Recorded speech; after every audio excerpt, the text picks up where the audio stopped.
Tapi apapun latar belakang pembukanya, ini istimewa. Mesir di bawah kekuasaan tiran bernama Fir'aun itu dianugerahi Allah 2 nabi sekaligus, yaitu Nabi Musa alaihissalam dan Nabi Harun alaihissalam. Hebatnya lagi, kisah Nabi Musa adalah terbanyak yang berulang kali diceritakan oleh Allah di dalam Al-Quran. Kita harus tahu kenapa itu diceritakan berulang-ulang. Jadi Nabi Fir'aun itu, silahkan membayangkan mudahnya gimana, adalah penguasa yang menyangga kekuasaannya dengan kapitalisme, sehingga peran seperti Korun itu menjadi penting. Korun sampai harus juga meminta kepada Musa untuk tidak membangun politik identitas keagamaan. Ini sama. Ya. Jadi rupanya Korun sebagai pengusaha kapitalisme itu terlibat untuk menghentikan dakwah Nabi Musa. Mestinya itu urusan Fir'aun, tapi Korun terlibat. Nah, untuk menjalankan praktek berkuasanya, maka sistem sosial juga dilumpuhkan. Maka ditunjuk super menteri namanya, siapa itu tadi namanya itu? Saya ingatnya Luhut aja, Haman ya.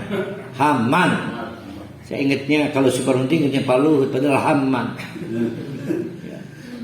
Nah, ini bayangkan sendiri bagaimana kuatnya Firaun. Kita bicara kuatnya Firaun.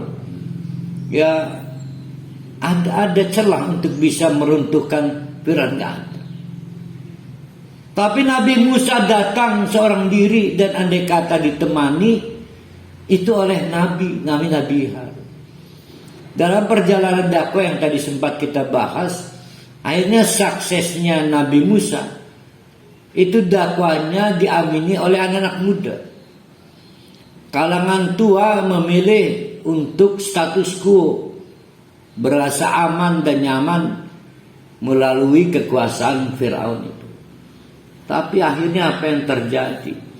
Fir'aun juga tumbang, ditenggelamkan oleh Allah. Nggak ada yang berkuasa itu, nggak ada. Ukuran-ukuran kekuasaan yang dibangun teorinya oleh Fir'aun itu nggak ada artinya apa-apa.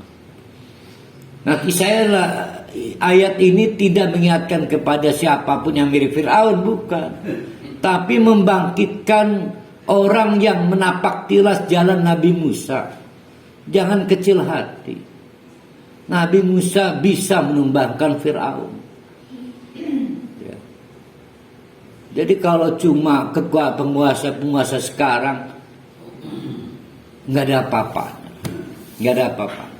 Jadi sekali lagi saya tidak mengancam kepada presiden, gubernur, siapapun, tapi saya ingin membangkitkan kepercayaan diri para mubalik. Jangan kecil hati. Karena ayat ini bukan untuk Fir'aun, bukan. Ayat ini untuk Nabi Muhammad dan siapapun yang ingin napak tilas jalan dakwah ayat ini. Ya. Kita ngapain bicara soal Fir'aun ya? Mari kita baca kisah-kisahnya.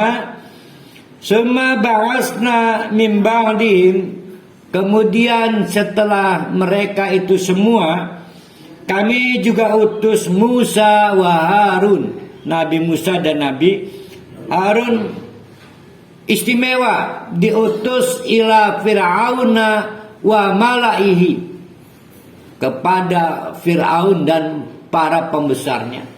Jadi memang Nabi Musa datang ke istana untuk menjelaskan prinsip-prinsip agama Islam. Fir'aun didampingi oleh penasihat-penasihat terbaiknya, termasuk kapitalisme yang penyokong dana. Itu disebut mala. Biayatina, untuk mendemonstrasikan ayat-ayat Allah. Diceritakan sifat-sifat kenabian atau ciri-ciri kenabian tampak, bercahaya, keluar cahaya sekuat cahaya matahari dari tangannya. Dan tongkat yang dibawa oleh Nabi Musa itu berubah jadi ular. Sehingga kata Fir'aun, ini sihir bukan, maksudnya begitu. Ini sihir bukan. Atau begini, saya tahunya yang beroda 4 itu mobil. Nah, di suatu tempat ada yang aneh, rodanya 4 tapi bukan mobil. Tetap aja saya bilang mobil ini ya. Jadi saya beropini berdasarkan pengetahuan dan pengalaman saya. Nah, pengetahuan dan pengalaman Fir'aun dan para pembesarnya, biasa mereka mendemonstrasikan tipuan bernama sihir. Sehingga ketika melihat aspek-aspek yang dipertontonkan dari ayat-ayat Allah melalui Nabi Musa, kata Fir'aun, sihir bukan. Bukan berarti, oh ini sihir ini. Kan sihir ya. Nah, kira-kira sihir bukan? Nanti harus ada pembandingnya dulu. Sama dengan Pak Ismail itu bercerita, dia setor 2 miliar, 2 miliar, 2 miliar, total 6 miliar kepada Kabar Reskrim. Kabar Reskrim bisa menepis kalau dia udah bisa membuktikan. Ada ini. Sama dengan untuk bisa membuktikan ini sihir bukan ya, maka didatangkan tukang sihirnya. Maka kata Fir'aun, oke. Keren kamu Musa, keren habis. Ntar kamu harus siap saya pertandingkan dengan tukang sihir. Karena memang masih bingung ini sihir bukan. Nah, Nabi Musa setuju. Oke, kapan waktunya? Nanti ada acara Thanksgiving atau perayaan Eid. Jadi di setiap tahun, kebetulan di Mesir itu ada acara tasyakuran panen atau Thanksgiving, hari berterima kasih. Dan itu hari raya nasionalnya. Berjuta-juta rakyat Mesir berkumpul di satu tempat untuk pasar malam, pesta, macam-macam lah. Sama dengan di Amerika, sama dengan di Indonesia. Kalau kita mudik, kalau di Amerika Thanksgiving-nya kan pada saat kemerdekaan Amerika. Sama. Nah, oke, deal. Nanti kamu datang, banyak orang berkumpul, kita siap ke lapangan. Tugas saya, kata Fir'aun, mengumpulkan ahli-ahli sihir terbaik di negeri ini. Oke. Jadi butuh waktu itu.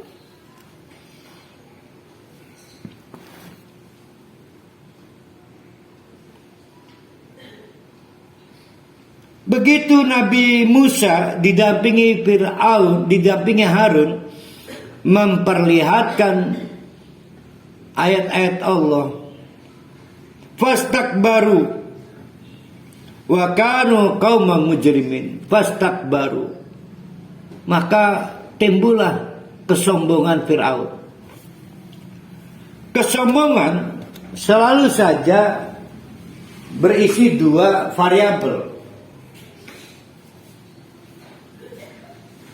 Malah ada yang bilang 3, saya ingatnya cuma 2. Ini kiber ya. Kiber atau istikbar.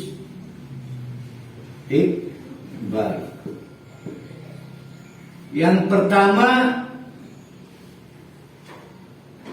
merendahkan orang lain. Yang kedua, merasa benar. Yang ketiga, menolak ide baru.